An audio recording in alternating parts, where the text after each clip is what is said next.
अनादिकाल के सागर में जब न दिन था न रात, केवल एक निःशब्द श्वास थी, ब्रह्म की। उस मौन श्वास से ही प्रकट हुआ ये चराचर जगत। वहीं से आरंभ होती है हिंदू धर्म की अनंत यात्रा, एक ऐसा मार्ग जिसे सनातन कहा गया, क्योंकि इसका मूल उसी आदि सत्य में है जो न जन्मा न नाशवान है। सदियों पहले जब ऋषि अग्नि की लौ में निहार कर ब्रह्मांड का रहस्य सुनते थे, तब जीवन को समझने की साधना प्रारंभ हुई। सिंधु की नीली लहरों के तट पर बसने वाले लोग, सप्त सिंधु की संतानें, विदेशी यात्रियों के मुख से हिंदू कहलाए और वही नाम इस विशाल भूमि का नाम बन गया, हिंदुस्तान। फिर उतरी वैदिक प्रभा, ऋग्वेद के मंत्र गूंजे, एकोहम बहुश्याम, अर्थात मैं एक हूँ अनेक बनूं। सामवेद के स्वर आकाश में फैलते, यजुर्वेद के यज्ञ अग्नि में चमकते, अथर्ववेद में जड़ी बूटियों और तंत्र मंत्र का अद्भुत ज्ञान झलकता। ये वो काल था जब ऋषि मुनि तप और ध्यान से ब्रह्म और आत्मा के अद्वैत को प्रकट कर रहे थे। उपनिषद में घोषणा हुई, अहम ब्रह्मास्मि और तत्वमसि, तो वही परम सत्य है। ये केवल वाक्य नहीं, बल्कि मनुष्य को उसके दिव्य स्वरूप का स्मरण कराते दिव्य मंत्र हैं। जीवन को 4 पुरुषार्थों में बांधा गया, धर्म, अर्थ, काम और अंततः मोक्ष। ये 4 स्तंभ हर युग, हर जाति, हर व्यक्ति के लिए मार्गदर्शक बन गए।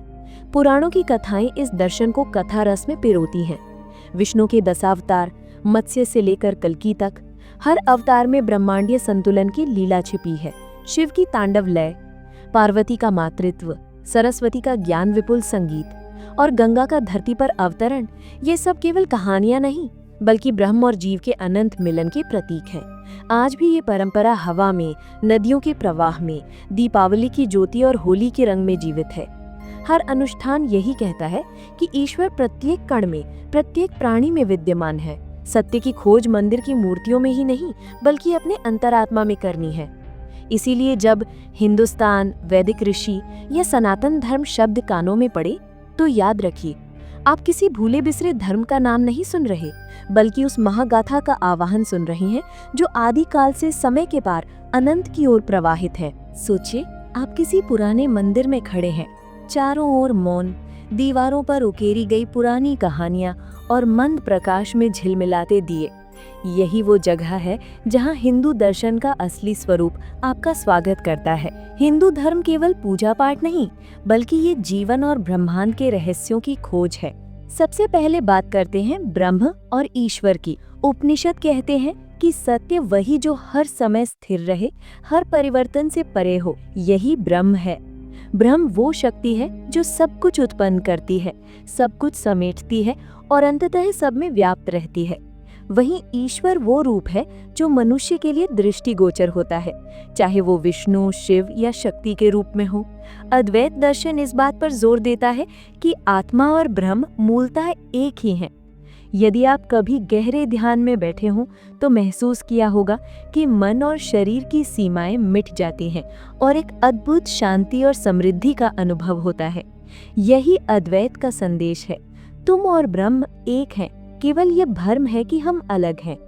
अब आते हैं षट दर्शन पर। हिंदू दर्शन केवल एक ही दृष्टिकोण नहीं देता। यहाँ न्याय, योग, सांख्य, वैशेषिक, मीमांसा और वेदांत जैसे 6 प्रमुख दर्शन हैं। न्याय दर्शन सिखाता है कि तर्क और विचार की शक्ति सबसे बड़ी है। कोई भी सत्य बिना सोच विचार के स्वीकार नहीं करना चाहिए। योग दर्शन हमें सिखाता है कि मन, शरीर और आत्मा का संतुलन ही जीवन का मूल मंत्र है। रोजाना की साधना, ध्यान और नियम जीवन को गहनता प्रदान करते हैं।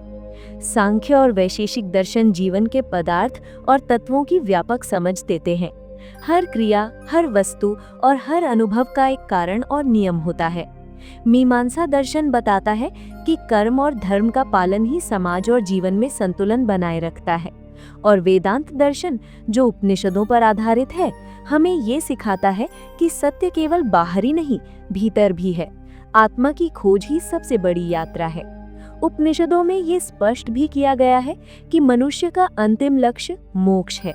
मोक्ष का मतलब केवल मृत्यु के बाद मुक्ति नहीं, बल्कि जन्म मरण के चक्र से मुक्ति और आत्मा की पूर्ण शांति है। ये यात्रा आसान नहीं है। इसके लिए ज्ञान, भक्ति और कर्म यानी कि सही कर्म का संतुलन चाहिए। एक कहानी याद कीजिए। एक साधु जंगल में ध्यान कर रहा था। लोग उसे अजीब आंखों से देखते थे, लेकिन साधु ने कहा, जो भीतर का प्रकाश देखता है वही असली दुनिया को देखता है। यही हिंदू दर्शन का संदेश है। बाहरी दुनिया में जितना भी शोर है, असली शांति आपके अंदर है। वैष्णव मत की बात करें तो ये भक्तिपूर्ण दर्शन है। इसमें ईश्वर के प्रति पूर्ण समर्पण और प्रेम ही मुख्य है। कृष्ण और राम की कथाएं हमें ये सिखाती हैं कि सच्ची भक्ति केवल कर्म और सेवा के माध्यम से व्यक्त होती है, ना कि दिखावे के लिए। इस भाग में सबसे रोमांचक हिस्सा ये है कि उपनिषद और दर्शन जीवन की हर समस्या का हल देते हैं। यदि कोई व्यक्ति अपने जीवन में दुख, संघर्ष या उलझन महसूस करता है, तो हिंदू दर्शन ये समझाता है कि सत्य, धर्म और कर्म के मार्ग पर चलकर ही मानसिक और आध्यात्मिक शांति मिलती है। सुनने वालों को ये हिस्सा इसलिए भी मजेदार लगेगा क्योंकि ये ज्ञान को रोमांचक तरीके से पेश करता है, जैसे आप किसी कहानी में हैं। उदाहरण के लिए, अद्वैत का रहस्य केवल ग्रंथों में नहीं, बल्कि नदी के शांत प्रवाह में, पर्वत की ऊंचाई में और सूर्य की किरणों में भी देखा जा सकता है। तो अगली बार जब आप उपनिषद, ब्रह्म और दर्शन सुने, तो इसे केवल पढ़ाई के लिए मत समझिए, इसे महसूस कीजिए, इसे अपने हर दिन के अनुभव में उतारिए। यही हिंदू दर्शन का असली जादू है, शब्दों से ज्यादा अनुभव से सीखने का रास्ता। हिंदू धर्म की दुनिया एक ऐसी रहस्यमय भूमि है जहाँ 33 कोटि देवताओं की विविधता और शक्ति का अद्भुत संगम दिखाई देता है। सोचिए, ये संख्या केवल कोई आंकड़ा नहीं है, बल्कि ये मनुष्य के मन, प्रकृति और ब्रह्मांड में व्याप्त अनंत शक्तियों का प्रतीक है। यहाँ हर देवता किसी न किसी जीवन की शक्ति, गुण या तत्व का प्रतिनिधित्व करता है। सबसे पहले बात करते हैं प्रमुख 5 देवताओं की। सूर्य, विष्णु, शिव, शक्ति और गणेश। ये 5 ऐसे देवता हैं जिनकी कहानियां सुनकर न केवल रोमांच होता है, बल्कि जीवन की गहरी सीख भी मिलती है। सूर्य देव, ये केवल एक आकाशीय पिंड नहीं है, बल्कि ज्ञान, ऊर्जा और जीवन का स्रोत है। प्राचीन काल में जब लोग सूरज को देखकर दिन की शुरुआत करते थे, उन्होंने समझा कि जैसा प्रकाश वैसा जीवन। यहाँ तक कि कई मंत्र और यज्ञ सूर्य के लिए समर्पित किए गए। सोचिए, अगर सूर्यदेव का क्रोध प्रकट हो जाए तो धरती पर आग, गर्मी और रोशनी का अद्भुत संगम नजर आता। यही उनकी शक्ति का संकेत है। भगवान विष्णु, संसार के पालनकर्ता। उनके 10 अवतार हैं और हर अवतार का उद्देश्य अलग है।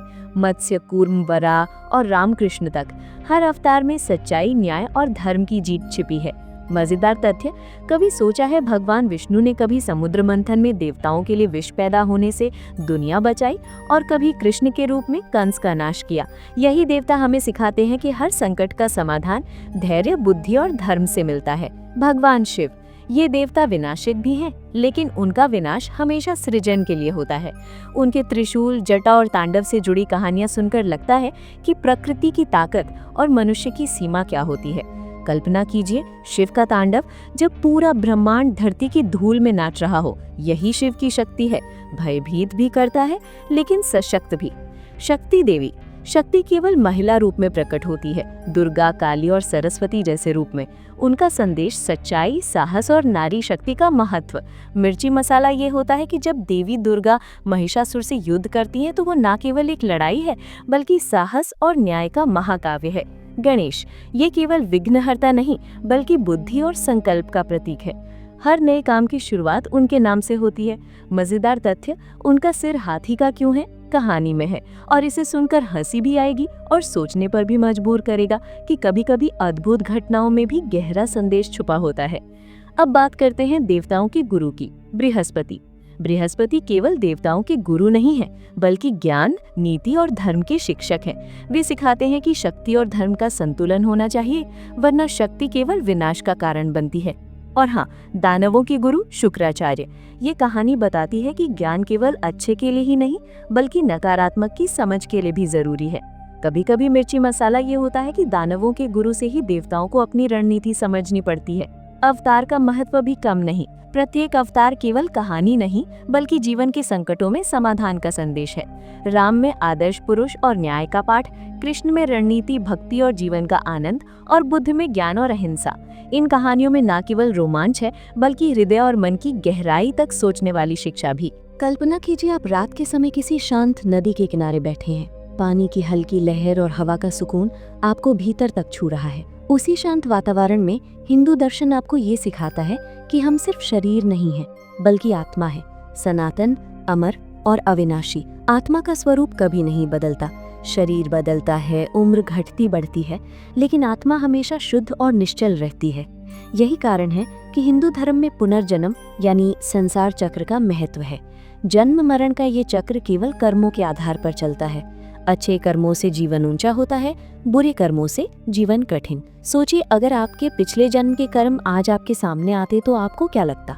यही सोच हमें हर कर्म को सोच समझकर करने की सीख देती है।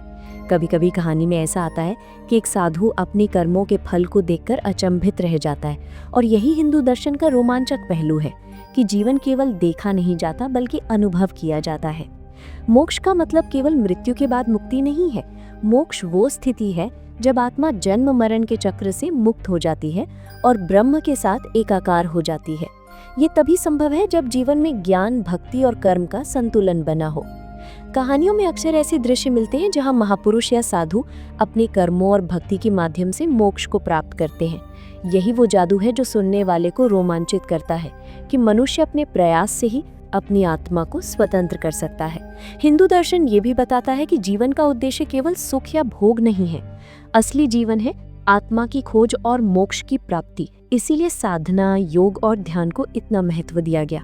ये केवल धार्मिक अनुष्ठान नहीं, बल्कि आत्मा को शुद्ध करने और जीवन को अर्थपूर्ण बनाने का मार्ग है। सोचिए, एक साधु जंगल में ध्यान कर रहा है, उसके चारों ओर अंधेरा और शांति है। अचानक उसे अपनी पिछली जिंदगी की यादें दिखाई देती हैं, संघर्ष, सफलता, दुख और खुशी।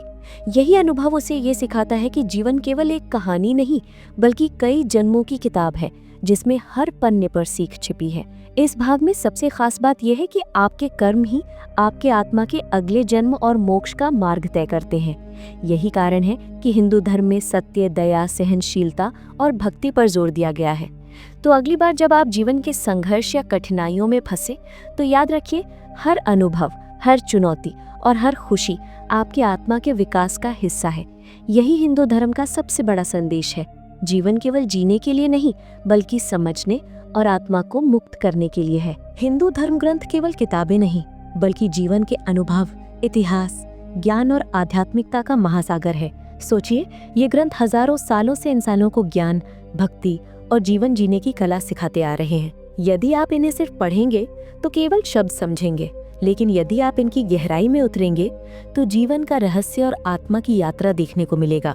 सबसे पहले बात करते हैं श्रुति और स्मृति की। हिंदू धर्म ग्रंथों की ये सबसे बड़ी खासियत है कि कुछ श्रुति जो सुनी गई और आत्मा में समाई, और कुछ स्मृति जो याद रखी गई और पीढ़ियों तक पहुंचाई गई। श्रुति में वेद, उपनिषद, ब्राह्मण ग्रंथ, आरण्यक शामिल हैं। स्मृति में महाभारत, रामायण, पुराण, धर्मशास्त्र और आगम शास्त्र आते हैं। 1. वेद, ज्ञान का मूल स्रोत। वेद हिंदू धर्म के सबसे प्राचीन ग्रंथ हैं। 4 वेद, ऋग्वेद, यजुर्वेद, सामवेद और अथर्ववेद केवल मंत्रों का संग्रह नहीं, बल्कि संसार, प्रकृति और मनुष्य के जीवन का विज्ञान है। सोचिए, ऋग्वेद में लिखे मंत्रों को जब हजारों साल पहले लोग उच्चारित करते थे तो पूरा वातावरण ऊर्जा और शक्ति से भर जाता था। ये शक्ति आज भी सुनने वाले को रोमांचित कर सकती है। 2. उपनिषद, आत्मा और ब्रह्म का ज्ञान। उपनिषद वे ग्रंथ हैं जो मनुष्य के अंदर झांकते हैं। यहाँ ब्रह्म और आत्मा की वास्तविकता, जीवन का उद्देश्य और मोक्ष की प्रक्रिया समझाई गई है। ये केवल दर्शन नहीं, बल्कि आत्मा की यात्रा का मार्गदर्शन है। हर उपनिषद में कुछ अनमोल संवाद और कहानियां हैं जो सुनने वाले को गहरी सोच और अनुभव देती हैं। 3. ब्राह्मण ग्रंथ और आरण्यक। ब्राह्मण ग्रंथ वेदों में बताए गए यज्ञों, अनुष्ठानों और पूजा के विधानों का विस्तार है। ये केवल कर्मकांड नहीं, बल्कि जीवन और समाज के नियमों को संतुलित करने का मार्ग है। आरण्यक ग्रंथ जंगल में रहकर ध्यान और साधना करने वालों के लिए मार्गदर्शन करते हैं। कल्पना कीजिए, जब एक साधु भगवत गीता पढ़ता है, उसके शब्दों में न केवल ज्ञान है, बल्कि मनुष्य के जीवन को बदलने वाली ऊर्जा भी है। यही हिंदू धर्म ग्रंथों का जादू है, कहानी, रोमांच और जीवन की सीख को एक साथ जोड़ना। संक्षेप में, हिंदू धर्म ग्रंथ मानवता के लिए ज्ञान का महासागर है। इन्हें पढ़ना और समझना केवल अध्ययन नहीं, बल्कि एक यात्रा है जिसमें हम जीवन, आत्मा और ब्रह्मांड के रहस्यों तक पहुंचते हैं। हिंदू धर्म सिर्फ भारत तक सीमित नहीं रहा। ये धर्म अपनी जीवन शैली, दर्शन और भक्ति के कारण धीरे धीरे पूरी दुनिया में फैल गया। नेपाल में मंदिरों की घनी छांव, भजन कीर्तन की आवाजें और त्योहारों की रौनक ने हिंदू धर्म को स्थानीय संस्कृति के साथ मिलकर जीवन का हिस्सा बना दिया। मॉरिशस, गुयाना, फिजी जैसे देश भी इस धर्म के लिए खास हैं। वहाँ के हिंदू आज भी रामायण, महाभारत और भक्ति गीतों के माध्यम से अपनी जड़ों से जुड़े हैं। लोक कथाएं और यज्ञ की परंपराएं उन्होंने उसी तरह निभाई जैसे भारत में होती हैं। यहाँ तक कि बच्चे जन्म से ही हनुमान, कृष्ण और गणेश की कहानियों से बड़े होते हैं। भूटान और श्रीलंका में भी हिंदू धर्म की गहरी छाया है। श्रीलंका के प्राचीन मंदिर और भूतपूर्व राजाओं द्वारा निर्मित स्थापत्य हमें ये बताते हैं कि हिंदू धर्म सिर्फ पूजा पाठ का नाम नहीं, बल्कि सामाजिक और सांस्कृतिक जीवन का आधार रहा है। बांग्लादेश में भी हिंदू धर्म की परंपराएं जिंदा है। हालांकि वहाँ की परिस्थितियां अलग रही हैं, फिर भी मंदिर, पूजा, उत्सव और भक्ति ने लोगों को संस्कार और पहचान दी। भारत से बाहर हिंदू धर्म का फैलाव व्यापारियों, यात्रियों और श्रमिकों के कारण हुआ। भारतीयों ने जहाजों पर बैठकर मॉरिशस, फिजी और कैरिबियन तक पहुंचकर अपने धर्म और संस्कृति को स्थापित किया। ये लोग सिर्फ मंदिर ही नहीं बनाए, बल्कि त्योहार, भोजन और भक्ति की परंपराएं भी अपने साथ ले गए। विश्व भर में हिंदू धर्म का प्रतिशत अलग अलग है, लेकिन प्रभाव हर जगह देखा जा सकता है। नेपाल में लगभग 80% लोग हिंदू हैं, मॉरिशस में 48%, गुयाना में 24%, फिजी में 27% और भूटान में लगभग 22% लोग हिंदू धर्म का पालन करते हैं। ये सिर्फ आंकड़े नहीं हैं, बल्कि ये धर्म के फैलाव और उसके सामाजिक प्रभाव को दर्शाते हैं। हिंदू धर्म का फैलाव केवल संख्या तक सीमित नहीं है। ये ज्ञान, दर्शन, योग और भक्ति के कारण वैश्विक स्तर पर असर डालता रहा है। योग और ध्यान के अभ्यास ने पश्चिमी देशों में भी हिंदू दर्शन को लोकप्रिय बनाया। आज न्यूयॉर्क, लंदन, टोक्यो और सिडनी के लोग भी योग, ध्यान और वेदांत के सिद्धांतों से अपने जीवन में शांति और संतुलन खोजते हैं। त्योहार और भक्ति के माध्यम से हिंदू धर्म ने सांस्कृतिक पुल बनाए। दिवाली, होली, नवरात्रि और जन्माष्टमी जैसे त्योहार दुनिया के कोने कोने में मनाए जाते हैं। मॉरिशस की गलियों में दीप जलते हैं, लंदन के मंदिरों में रंग बिरंगी झांकियां सजती हैं और फिजी में रामलीला का मंचन होता है। ये सब दर्शाता है कि हिंदू धर्म अनुकूलनशील, जीवंत और सजीव धर्म है। कई बार देखा गया कि विदेशों में हिंदू समुदाय के लोग त्योहारों के दौरान भारत से आए मेहमानों की तरह उत्साहित होते हैं। भजन, कीर्तन, कथा वाचन और प्रसाद वितरण में ऐसा उत्साह कि लगता है जैसे भारत में किसी प्राचीन यज्ञ का मंच सज रहा हो। हिंदू धर्म का फैलाव केवल धार्मिक नहीं, बल्कि शैक्षिक और सांस्कृतिक भी है। वहाँ के स्कूलों में बच्चों को रामायण और महाभारत की कहानियाँ पढ़ाई जाती हैं। मंदिरों में योग और वेदांत का ज्ञान फैलता है। हिंदू कला, संगीत और नृत्य ने भी दुनिया में अपनी पहचान बनाई। भारत से बाहर के हिंदू कलाकार, संगीतकार और शिक्षक अपने ज्ञान और कला से धर्म और संस्कृति का प्रचार करते हैं। विश्व भर में हिंदू धर्म का ये फैलाव ये दिखाता है कि ये केवल देश या सीमा तक सीमित धर्म नहीं है। ये मानवता, संस्कृति और आध्यात्मिकता का संदेश फैलाता है। हर जगह इसके अनुयायी जीवन में संतुलन, भक्ति और ज्ञान की खोज को महत्व देते हैं। इस विस्तार का सबसे बड़ा संदेश यही है कि धर्म केवल पूजा या नियम नहीं, बल्कि जीवन को अर्थपूर्ण और सामूहिक बनाने का मार्ग है। भारत की मिट्टी से लेकर मॉरिशस की धरती तक हिंदू धर्म ने हमेशा ज्ञान, भक्ति और संस्कृति को फैलाया है। हिंदू संस्कृति केवल पूजा पाठ और त्योहारों तक सीमित नहीं है। ये जीवन जीने की एक कला, समाज में संतुलन और प्रकृति के साथ संबंध का तरीका है। वैदिक यज्ञ इसकी सबसे जीवंत झलक है। यज्ञ केवल अग्नि में आहुति डालना नहीं, बल्कि मन, विचार और कर्म को शुद्ध करने की प्रक्रिया है। प्राचीन काल में यज्ञों का महत्व केवल धार्मिक नहीं था। राजा, साधु और गृहस्थ सभी यज्ञ में शामिल होते थे। ऋग्वेद में वर्णित मंत्र और यज्ञ विधि इतनी गहन और शक्तिशाली थी कि पूरे वातावरण में ऊर्जा का प्रवाह महसूस होता था। कल्पना कीजिए, हजारों लोग अग्नि के चारों ओर खड़े हैं, मंत्रों की गूंज दूर दूर तक फैल रही है और ऐसा लगता है जैसे पूरा ब्रह्मांड सम्मिलित होकर आशीर्वाद दे रहा हो। यज्ञ के माध्यम से न केवल देवताओं को प्रसन्न किया जाता है, बल्कि समाज और प्रकृति को संतुलित किया जाता है। अग्नि, जल, वायु और पृथ्वी के तत्वों के साथ ये संपूर्ण ब्रह्मांडीय संचार स्थापित करता है। यही कारण है कि वैदिक यज्ञ आज भी हिंदू धर्म में अद्वितीय महत्व रखते हैं। तीर्थ यात्रा हिंदू धर्म का दूसरा बड़ा स्तंभ है। 4 धाम बद्रीनाथ, श्रृंगेरी, जगन्नाथपुरी और द्वारिका सिर्फ भौगोलिक स्थल नहीं है, ये स्थान आध्यात्मिक अनुभव, भक्ति और आत्मा की यात्रा का प्रतीक हैं। लाखों लोग हर साल इन धामों की यात्रा करते हैं, कठिनाइयों और थकान के बावजूद, केवल मन और आत्मा की शुद्धि के लिए। तीर्थ यात्रा का सबसे बड़ा संदेश यही है कि भक्ति केवल शब्दों में नहीं, कर्मों और अनुभव में होती है। यात्रा का मार्ग, कठिनाई और विभिन्न तीर्थ स्थलों की कहानियां हमें धैर्य, समर्पण और जीवन के उद्देश्य की याद दिलाती हैं। कल्पना कीजिए, पहाड़ों की चढ़ाई, ठंडी हवा और दूर दूर तक फैले मंदिरों की घंटियां, और फिर अचानक एक भजन की आवाज जो आपकी आत्मा को झकझोर देती है। यही तीर्थ यात्रा का रोमांच और शक्ति है। हिंदू संस्कृति में यज्ञ और तीर्थ यात्रा के साथ साथ भक्ति और सेवा का भी गहरा महत्व है। लोग न केवल मंदिरों में पूजा करते हैं, बल्कि गरीबों की मदद, दान और समाज सेवा में भी सक्रिय रहते हैं। यही संस्कृति हमें ये सिखाती है कि धर्म केवल आत्म केंद्रित नहीं, बल्कि समाज और मानवता केंद्रित होना चाहिए। त्योहारों के दौरान यज्ञ और तीर्थ यात्रा का महत्व और बढ़ जाता है। नवरात्रि में शक्ति और दुर्गा की भक्ति, छठ में सूर्य और जल की आराधना और जन्माष्टमी में कृष्ण की लीलाओं का स्मरण, ये सब केवल धार्मिक अनुष्ठान नहीं, बल्कि जीवन और समय के चक्र का अनुभव है। यज्ञ और तीर्थ यात्रा के माध्यम से हिंदू धर्म ने ये भी सिखाया कि मनुष्य का संबंध केवल ईश्वर के साथ नहीं, बल्कि प्रकृति, समाज और स्वयं के भीतर के तत्वों से भी है। ये संतुलन जीवन में सुख, शांति और ऊर्जा लाता है। कई तीर्थयात्रियों की कहानियां सुने तो लगता है जैसे हर कदम, हर कठिनाई और हर अनुभव एक कथा बनकर सामने आता है। पहाड़ों की चढ़ाई में रात के समय भजन सुनना, नदी पार करना और मंदिर की घंटियों की गूंज, ये सब आत्मा को झकझोरता है और मनुष्य को अपनी सीमाओं से बाहर निकाल देता है। संक्षेप में, हिंदू संस्कृति यज्ञ और तीर्थ यात्रा ये दर्शाती हैं कि धर्म केवल पूजा नहीं, बल्कि जीवन को अर्थपूर्ण और अनुभवपूर्ण बनाने का तरीका है। ये संस्कृति हमें ये सिखाती है कि भक्ति, ज्ञान और कर्म का संतुलन ही जीवन का असली आनंद और सफलता है। हिंदू धर्म में त्योहार और दैनिक साधना केवल अनुष्ठान नहीं है, ये जीवन को रंगीन, अनुशासित और अर्थपूर्ण बनाने का तरीका है। हर त्योहार, हर पूजा और हर उपवास में छुपा है ज्ञान, भक्ति और जीवन के मूल्य।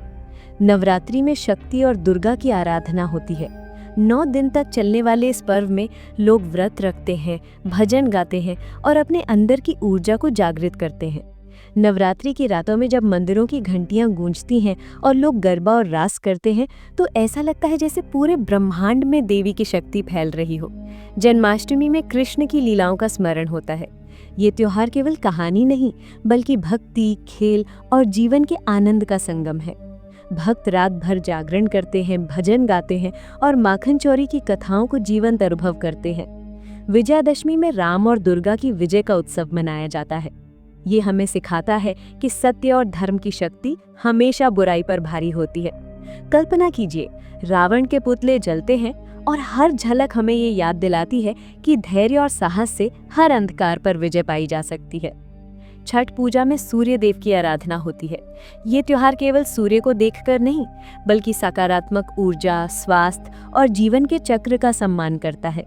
भक्त नदियों और तालाबों के किनारे खड़े होकर उपवास और भक्ति करते हैं। दैनिक साधना में मूर्ति पूजा, घट स्थापना, अखंड दीप और उपवास का विशेष महत्व है। सुबह उठकर भगवान के सामने दीप जलाना, मंत्र जाप करना और ध्यान करना केवल धार्मिक अनुष्ठान नहीं, बल्कि मन, आत्मा और जीवन की शुद्धि का माध्यम है।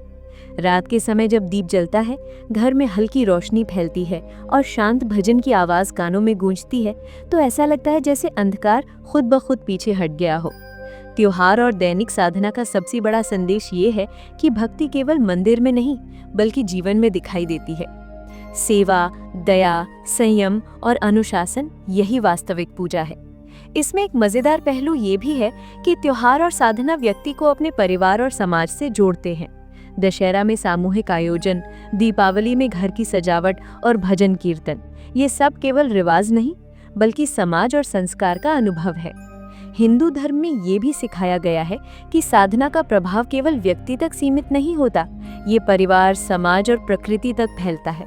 जब कोई व्यक्ति नियमित रूप से भजन करता है, यज्ञ करता है या उपवास रखता है तो उसकी सकारात्मक ऊर्जा पूरे वातावरण में फैलती है। कई बार ऐसा होता है कि त्योहार या साधना के दौरान लोग अपने अंदर अद्भुत अनुभव महसूस करते हैं, जैसे जीवन के तनाव और समस्याएं गायब हो रही हों। दीपक की रोशनी, मंत्रों की गूंज और भक्ति का उत्साह, ये सब सुनने वाले को रोमांचित कर देता है और भीतर की ऊर्जा को जगाता है। संक्षेप में हिंदू धर्म के त्योहार और दैनिक साधना ये सिखाते हैं कि जीवन केवल सांस लेने का नाम नहीं, बल्कि अनुशासन, भक्ति और ज्ञान के माध्यम से आत्मा की उन्नति का नाम है। यही कारण है कि हिंदू समाज हमेशा सजीव, उत्साही और संस्कृति से भरपूर रहा है। हिंदू धर्म में जीवन शैली और आहार का बहुत गहरा महत्व है। ये केवल खाने पीने तक ही सीमित नहीं है, बल्कि मन, शरीर और आत्मा के संतुलन का मार्ग है। सात्विक जीवन शैली का मतलब है सरल, संयमित और प्राकृतिक जीवन। शाकाहार इस दर्शन का सबसे महत्वपूर्ण हिस्सा है। सात्विक आहार में फल, सब्जियां, अनाज, दूध और घी शामिल होते हैं।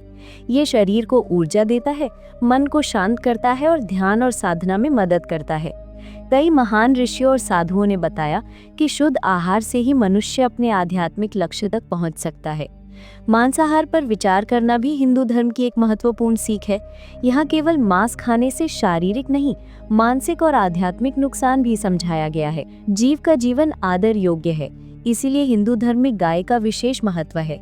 गाय केवल दूध देने वाले जीव नहीं, बल्कि सभी जीवों के जीवन और समाज के कल्याण का प्रतीक मानी गई है। परंपरागत हिंदू आहार केवल पोषण नहीं, बल्कि जीवन को संतुलित और संयमित बनाने का साधन है। भोजन का समय, मात्रा और प्रकार, सभी का ध्यान रखना धर्म और स्वास्थ्य दोनों के लिए लाभकारी माना गया है। सात्विक भोजन से शरीर स्वस्थ रहता है, मन स्थिर और ध्यान की शक्ति बढ़ती है। जीवन में संयम और सात्विक जीवन शैली का पालन केवल आहार तक सीमित नहीं है, ये निद्रा, कार्य, मनोरंजन और भक्ति तक फैला हुआ है। समय का सही उपयोग, ईमानदारी से काम करना, अपने शरीर और मन का ख्याल रखना, यही हिंदू जीवन शैली की आत्मा है। हिंदू धर्म में ये भी बताया गया है कि जीवन में असत्य, क्रोध और आलस्य से दूर रहना चाहिए। संयमित जीवन, सात्विक आहार और नियमित साधना के माध्यम से व्यक्ति न केवल शारीरिक रूप से स्वस्थ रहता है, बल्कि मन और आत्मा में भी संतुलन बनाए रखता है। त्योहारों और पूजा में भी आहार का ध्यान रखा जाता है। व्रत के दौरान फल, हल्का भोजन और दूध का सेवन किया जाता है। ये शरीर को शुद्ध करने और मानसिक शक्ति बढ़ाने का तरीका है। दैनिक जीवन में छोटे छोटे नियम जैसे सुबह उठकर जल पीना, व्यायाम करना, ध्यान करना और स्वस्थ आहार लेना भी सात्विक जीवन शैली का हिस्सा है। जीवन शैली में शाकाहार का महत्व केवल शरीर के लिए नहीं, बल्कि मन और भावनाओं के लिए भी आवश्यक है। शाकाहारी भोजन से व्यक्ति का मन करुणा, सहनशीलता और धैर्य से भरता है, जबकि अत्यधिक मांसाहार और असंतुलित भोजन से क्रोध, आलस्य और अशांति बढ़ सकती है। हिंदू धर्म ने हमेशा ये सिखाया है कि शरीर को मंदिर मानो और उसे शुद्ध रखो। भोजन, व्यायाम, ध्यान और भक्ति से ये मंदिर मजबूत और स्थिर रहता है। जीवन में संयम, सात्विक भोजन और ध्यान से व्यक्ति न केवल स्वस्थ और बलशाली बनता है, बल्कि आत्मा की उन्नति और मोक्ष की यात्रा में भी प्रगति करता है। संक्षेप में, हिंदू धर्म में शाकाहार और जीवन शैली शरीर, मन और आत्मा के संतुलन का आधार है। ये केवल नियम नहीं, बल्कि जीवन जीने की कला और आत्मा की उन्नति का मार्ग है। हिंदू धर्म केवल पूजा पाठ या यज्ञ तक सीमित नहीं है। इसकी असली गहराई ग्रंथों और दर्शन में छिपी है। यही ग्रंथ और दर्शन मनुष्य को जीवन की समझ, आत्मा की उन्नति और मोक्ष की दिशा देते हैं। वेद, स्मृति और 6 प्रमुख दर्शन सांख्य, योग, न्याय, वैशेषिक, मीमांसा और वेदांत, सभी का महत्व अलग अलग है, लेकिन उनका अंतिम उद्देश्य जीवन को ज्ञान, भक्ति और कर्म के संतुलन से जीना है। वेद, ज्ञान का आधार। वेद हिंदू धर्म के सबसे प्राचीन और शक्तिशाली ग्रंथ हैं। ऋग्वेद, यजुर्वेद, सामवेद और अथर्ववेद केवल मंत्रों का संग्रह नहीं है, बल्कि जीवन, ब्रह्मांड और मनुष्य के व्यवहार का विज्ञान है। प्रत्येक मंत्र और यज्ञ विधि केवल पूजा का तरीका नहीं, बल्कि सांस्कृतिक, सामाजिक और आध्यात्मिक शिक्षा भी है। ऋषियों ने वेदों में मनुष्य की जीवन, प्रकृति और ब्रह्मांड के बीच संतुलन स्थापित करने के सूत्र दिए। कल्पना कीजिए कि हजारों साल पहले जब ऋषि वेद मंत्रों का उच्चारण करते थे, तो आसपास के जंगल, नदियां और पर्वत भी उनके शब्दों की ऊर्जा से हलचल करने लगते। यही शक्ति आज भी ग्रंथों में बनी हुई है। स्मृति और पुराण, कथाओं से जीवन सीखना। स्मृति में महाभारत, रामायण और पुराण शामिल हैं। ये ग्रंथ केवल कहानियां नहीं हैं, बल्कि नैतिकता, भक्ति और जीवन का पाठ है। महाभारत में धर्म और न्याय की लड़ाई, रामायण में आदर्श जीवन और भक्ति की शक्ति, और पुराणों में देवताओं और अवतारों की कहानियां, ये सब जीवन के हर पहलू का अनुभव कराते हैं।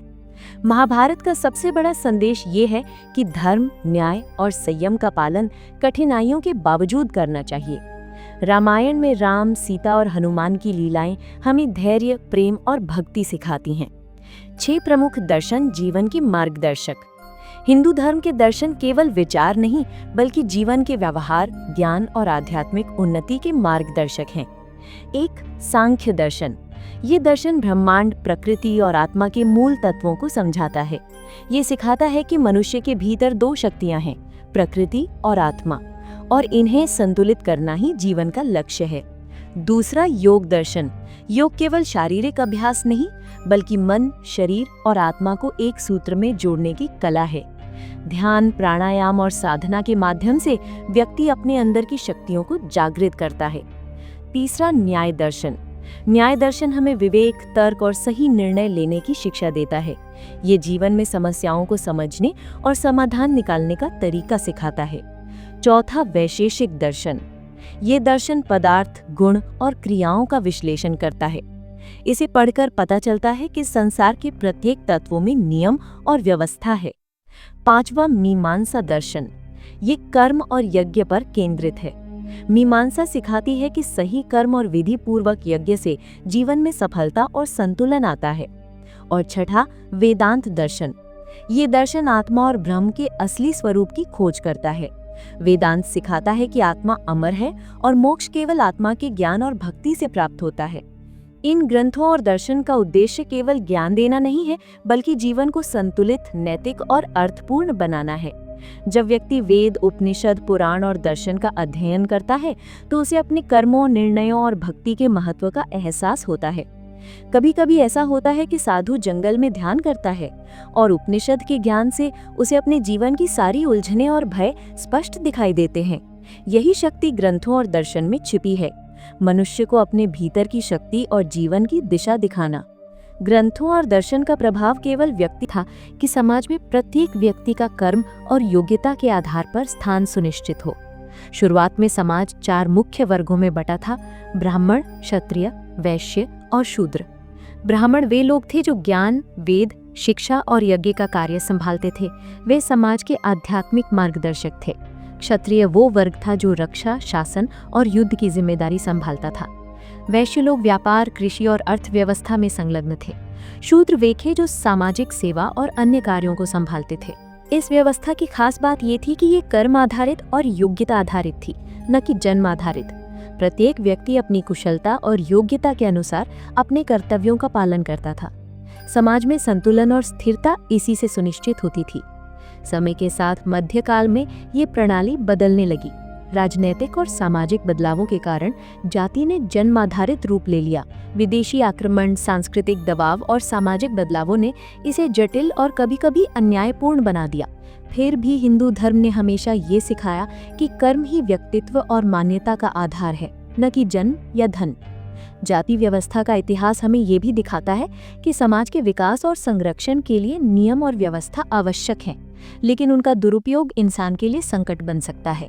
यही कारण है कि धर्म ग्रंथों में बार बार ये संदेश मिलता है कि सत्य, न्याय और कर्म के आधार पर समाज का संचालन होना चाहिए। ब्राह्मणों ने शिक्षा और ज्ञान का संचार किया, क्षत्रियों ने समाज और राज्य की रक्षा की, वैश्यों ने आर्थिक संतुलन बनाए रखा, शूद्र ने समाज की सेवाएं सुनिश्चित की। इस संतुलन के कारण ही प्राचीन हिंदू समाज सामाजिक, धार्मिक और सांस्कृतिक दृष्टि से समृद्ध रहा।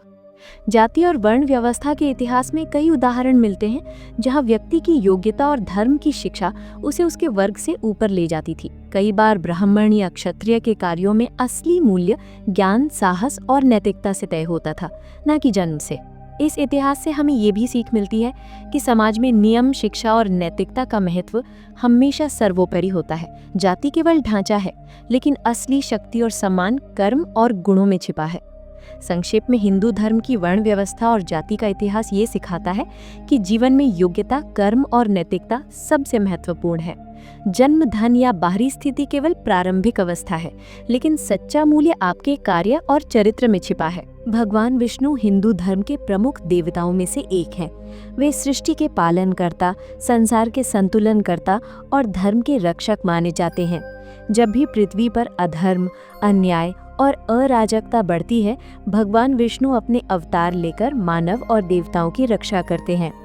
इन अवतारों की कहानियां केवल धार्मिक कथाएं नहीं हैं, बल्कि जीवन के नैतिक, आध्यात्मिक और सांस्कृतिक मूल्य भी सिखाती हैं। 10 अवतारों में से हर अवतार एक नया संदेश देता है, जो जीवन के हर मोड़ पर हमारी मदद कर सकता है।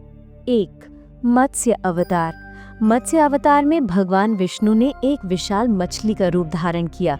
ये अवतार तब लिया गया जब संसार को विनाश से बचाने के लिए पुरानी ज्ञान और धर्म की सुरक्षा की आवश्यकता थी। समुद्र में आए भयंकर जल प्रलय में मत्स्य ने मानवता के लिए सत्य और ज्ञान का दीप जलाए रखा।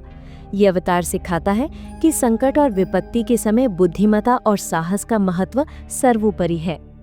2. कूर्म अवतार। कूर्म अवतार में भगवान विष्णु ने कछुए का रूप धारण किया। जब देवताओं और असुरों ने समुद्र मंथन किया, तो कूर्म ने सर्पादि को समुद्र के तल में समर्थन देकर मंथन सफल बनाया। यह अवतार दिखाता है कि धैर्य और स्थिरता के बिना किसी भी महान कार्य को पूरा नहीं किया जा सकता। 3. वराह अवतार। वराह अवतार में भगवान ने सिंह स्वरूप का विशाल वराह रूप धारण किया। असुर हिरण्याक्ष ने पृथ्वी को समुद्र में डुबा दिया था। वराह ने धरती को समुद्र से बाहर उठाकर पुनः स्थित किया। ये अवतार सिखाता है कि सत्य और धर्म की रक्षा के लिए शक्ति का प्रयोग आवश्यक है। 4. वामन अवतार। वामन अवतार में भगवान बौने ब्राह्मण के रूप में आए। ये अवतार राक्षस राजा बलि के अतीव सामर्थ्य और अहंकार को नियंत्रित करने के लिए लिया गया। 3 कदमों में उन्होंने धरती, आकाश और स्वर्ग को अपने कदमों में समेटकर संतुलन स्थापित किया। ये अवतार सिखाता है कि बुद्धिमत्ता और सरलता से भी बड़ी चुनौतियों को हल किया जा सकता है। 5. नरसिंह अवतार। नरसिंह अवतार भगवान का आधा मानव, आधा सिंह रूप है। राक्षस हिरण्यकश्यप ने अपने अहंकार और शक्तियों का दुरुपयोग करके भयंकर अत्याचार किया। नरसिंह ने असुर का संहार किया और धर्म की रक्षा की। ये अवतार दिखाता है कि असत्य और अन्याय के सामने शक्ति और साहस का प्रयोग आवश्यक है। 6. परशुराम अवतार। परशुराम अवतार में भगवान विष्णु ने बढ़ते अधर्म और अत्याचारी क्षत्रियों का विनाश करने के लिए जन्म लिया। परशुराम ने धर्म और न्याय की स्थापना के लिए युद्ध और कठिन तपस्या की। ये अवतार हमें ये सिखाता है कि अन्याय के खिलाफ साहस और दृढ़ता अनिवार्य है। 7. राम अवतार। राम अवतार भगवान विष्णु का मानव रूप है, जो धर्म और आदर्श का प्रतीक है।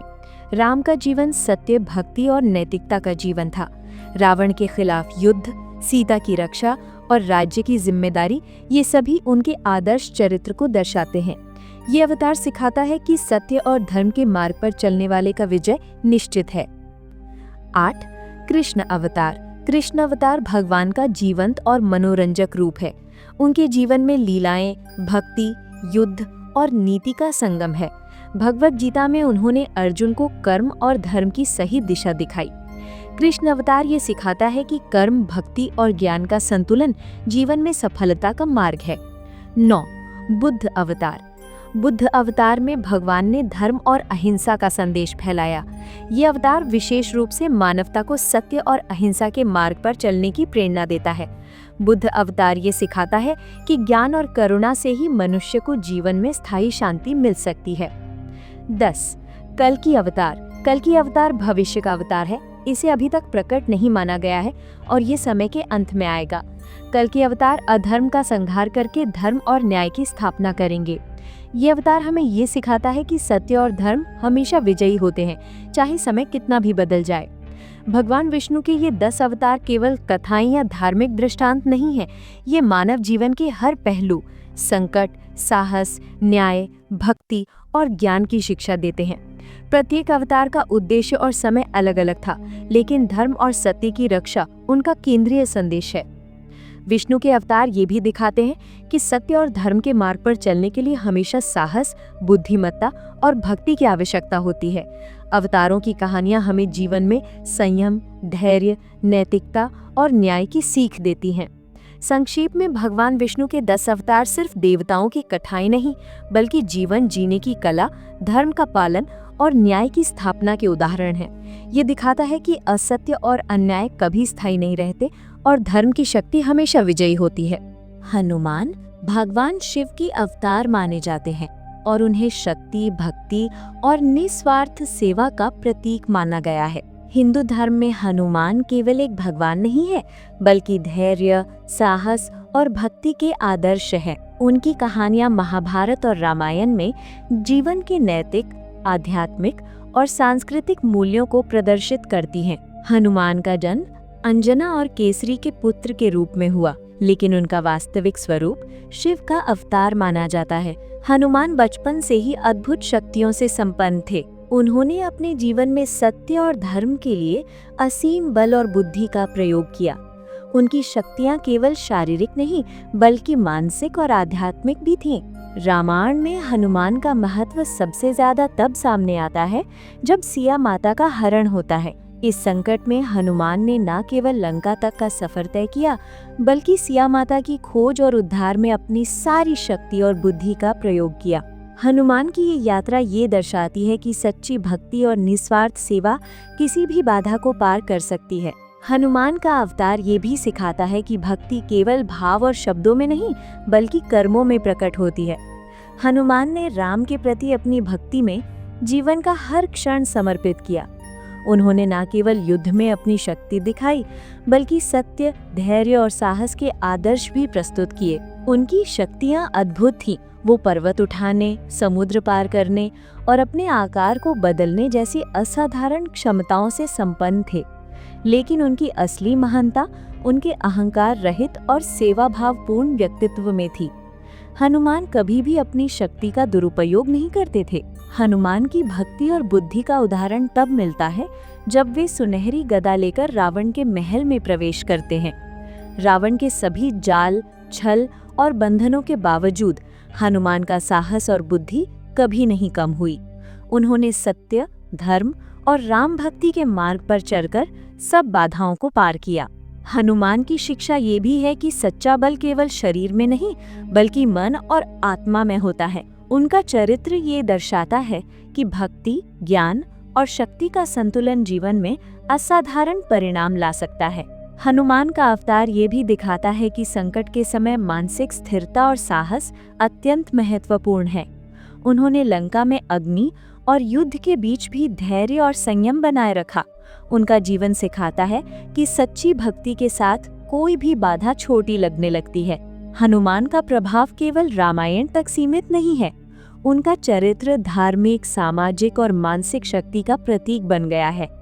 आज भी लोग संकट और भय के समय हनुमान की भक्ति करते हैं और उनसे शक्ति, साहस और मानसिक स्थिरता की प्रेरणा लेते हैं। उनकी पूजा केवल शक्ति और साहस के लिए नहीं, बल्कि अहंकार मुक्त सेवा, निस्वार्थ भक्ति और धर्म की रक्षा के लिए की जाती है। हनुमान जी ने ये सिद्ध कर दिया कि भक्ति, साहस और सेवा से जीवन का हर संकट पार किया जा सकता है। संक्षेप में, हनुमान का अवतार शक्ति, भक्ति और निस्वार्थ सेवा का आदर्श है। उनका जीवन ये सिखाता है कि सच्ची भक्ति और सेवा ही मनुष्य को महान बनाती है। उनके चरित्र में हम सीखते हैं कि साहस, संयम और निस्वार्थ भाव के साथ जीवन जीना ही सच्चा धर्म है। हिंदू धर्म में भक्ति हमेशा से जीवन का मूल आधार रही है। भक्ति का अर्थ केवल पूजा या मंत्र जाप नहीं है, बल्कि यह हृदय से ईश्वर की ओर झुकाव, निस्वार्थ प्रेम और सेवा भाव है।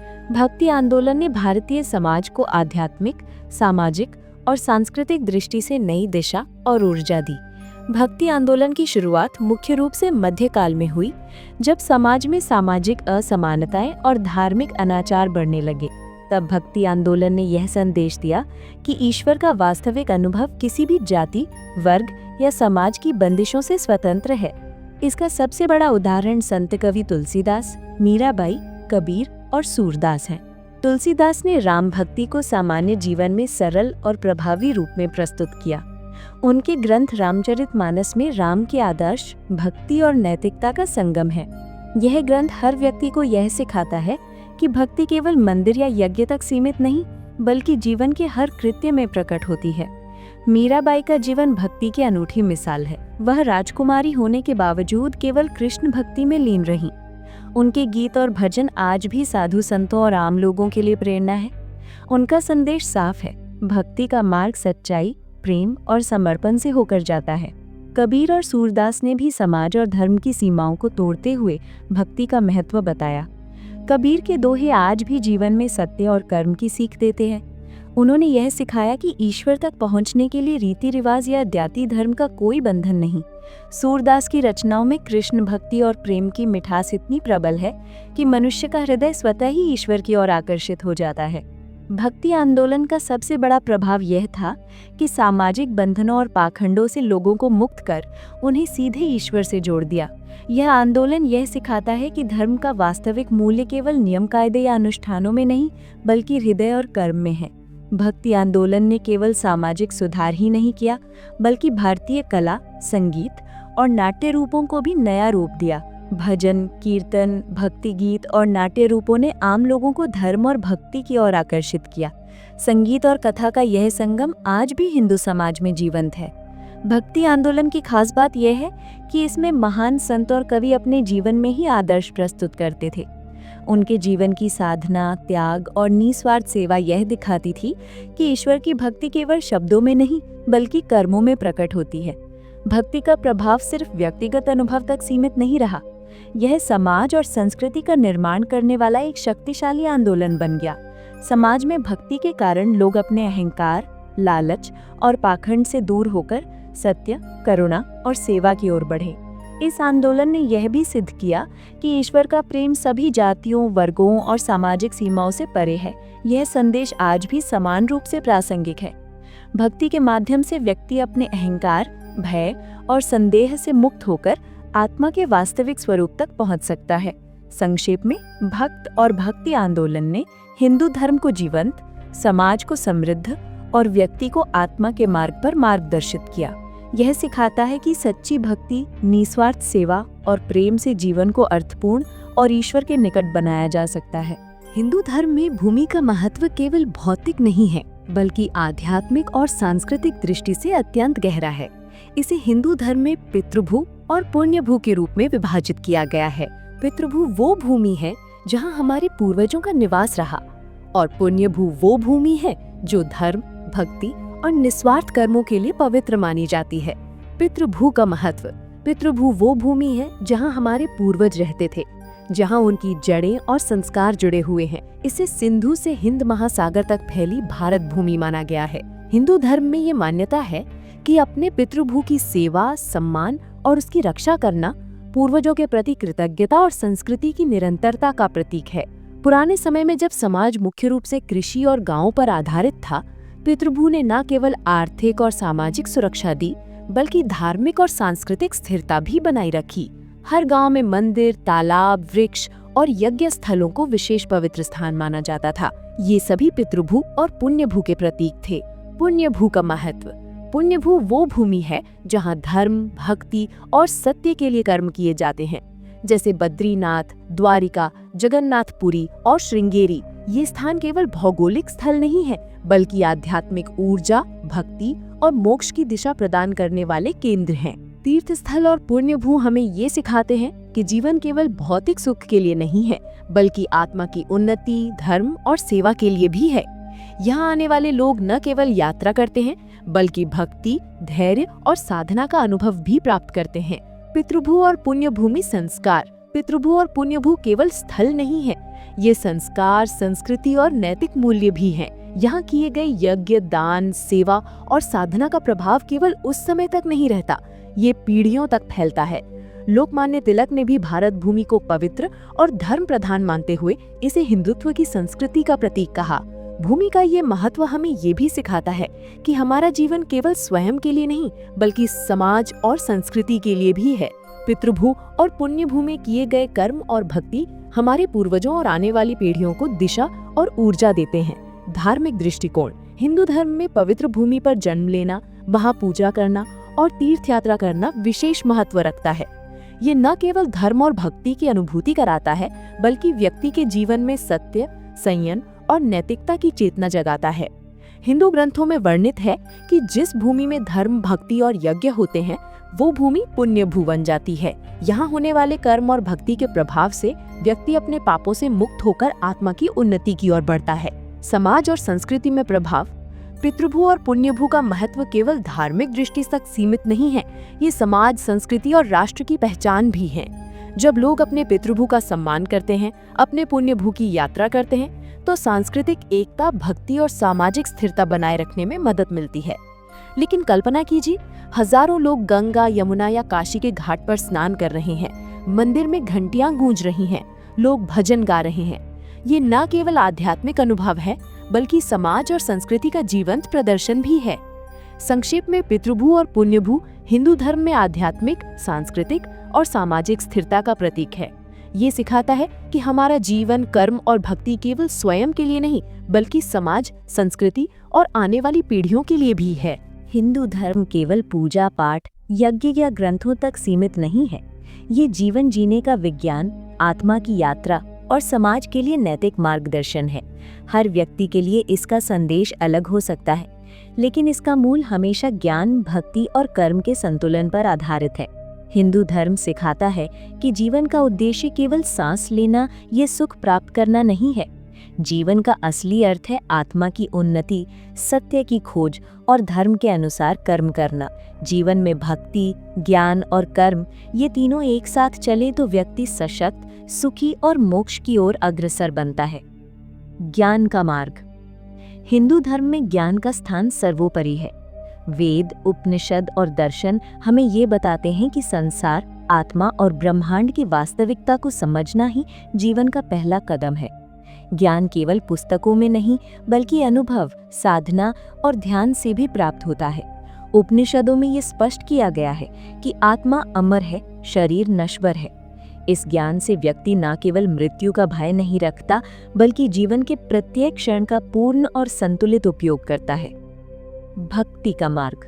भक्ति धर्म का वो आयाम है जो हृदय और आत्मा को ईश्वर से जोड़ता है। ये केवल मंदिर जाकर पूजा करने या मंत्र जाप करने का नाम नहीं है, बल्कि सच्चा प्रेम, सेवा और निस्वार्थ समर्पण है। भगवान राम और कृष्ण की भक्ति से हमें ये सीखने को मिलता है कि सत्य और धर्म के मार्ग पर चलने वाला व्यक्ति हर कठिनाई में भी स्थिर रहता है। भक्ति व्यक्ति को अहंकार, भय और लालच से मुक्त करती है। संत और कवि जैसे तुलसीदास, मीराबाई और कबीर ने इसे सरल और जीवंत रूप में प्रस्तुत किया। कर्म का मार्ग। हिंदू धर्म में कर्म का महत्व अत्यधिक है। ये केवल कर्म करना और फल की इच्छा रखना नहीं है, बल्कि सत्य, नैतिकता और सेवा के साथ कार्य करना है। भगवद गीता में भगवान कृष्ण ने अर्जुन को स्पष्ट रूप से समझाया कि कर्म करते समय फल की चिंता नहीं करनी चाहिए, केवल धर्म और संहिता के अनुसार कर्म करना चाहिए। कर्म का ये सिद्धांत व्यक्ति को स्वयं में अनुशासन, साहस और धैर्य विकसित करने में मदद करता है। जीवन में आने वाली हर चुनौती, हर कठिनाई और हर संघर्ष एक सीखने और आत्मा को मजबूत करने का अवसर है। जीवन का संतुलन। हिंदू धर्म का सबसे बड़ा संदेश ये है कि जीवन को संतुलित ढंग से जीना चाहिए। ज्ञान से आत्मा को समझो, भक्ति से हृदय को शुद्ध करो और कर्म से समाज और परिवार के लिए योगदान दो।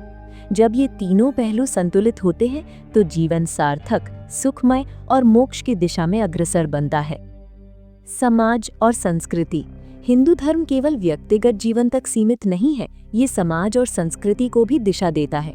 पितृभू और पुण्यभू, वर्ण व्यवस्था, त्योहार और दैनिक साधना, ये सभी केवल धार्मिक अभ्यास नहीं, बल्कि समाज और संस्कृति के आधार हैं।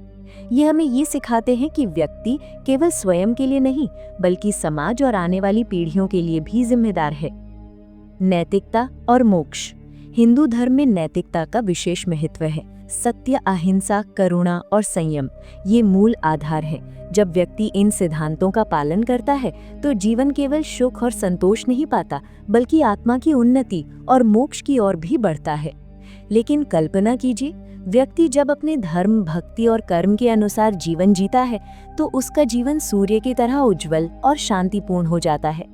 उसके आसपास का समाज भी इससे प्रभावित होता है और सत्य, न्याय और प्रेम का वातावरण बनता है। समग्र संदेश। हिंदू धर्म का समग्र संदेश ये है कि जीवन का हर पहलू, आहार, साधना, त्योहार, कर्म और समाज सब ईश्वर, धर्म और नैतिकता से जुड़े हैं। ये सिखाता है कि हमारे विचार, भावनाएं और कार्य केवल व्यक्तिगत अनुभव नहीं, बल्कि सामाजिक और आध्यात्मिक जिम्मेदारी भी हैं। संक्षेप में हिंदू धर्म हमें ये सिखाता है कि ज्ञान, भक्ति और कर्म के संतुलन से जीवन सार्थक और पूर्ण बनता है। ये केवल धार्मिक शिक्षा नहीं, बल्कि जीवन जीने की कला, आत्मा की उन्नति और समाज की स्थिरता का मार्गदर्शन है। हिंदू धर्म का ये संदेश आज भी उतना ही प्रासंगिक है जितना हजारों साल पहले था। ये हमें याद दिलाता है कि सत्य, धर्म और भक्ति का मार्ग हमेशा विजयी होता है और जीवन का असली उद्देश्य है आत्मा की शुद्धि, सेवा और मोक्ष की प्राप्ति। तो दोस्तों, मैं हूं अदिति और आप देख रही हैं मेरा चैनल अदिति इनसाइट।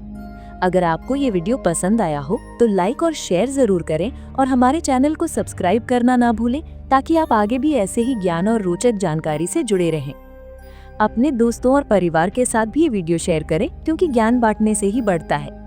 आपके सुझाव और कमेंट्स हमारे लिए बहुत महत्वपूर्ण है, इसीलिए नीचे कमेंट में बताएं कि आपको कौन सा पार्ट सबसे रोचक लगा या आप किस विषय पर अगली वीडियो देखना चाहते हैं। धन्यवाद और हमेशा सीखते रहें, समझते रहें और जीवन में आगे बढ़ते रहें।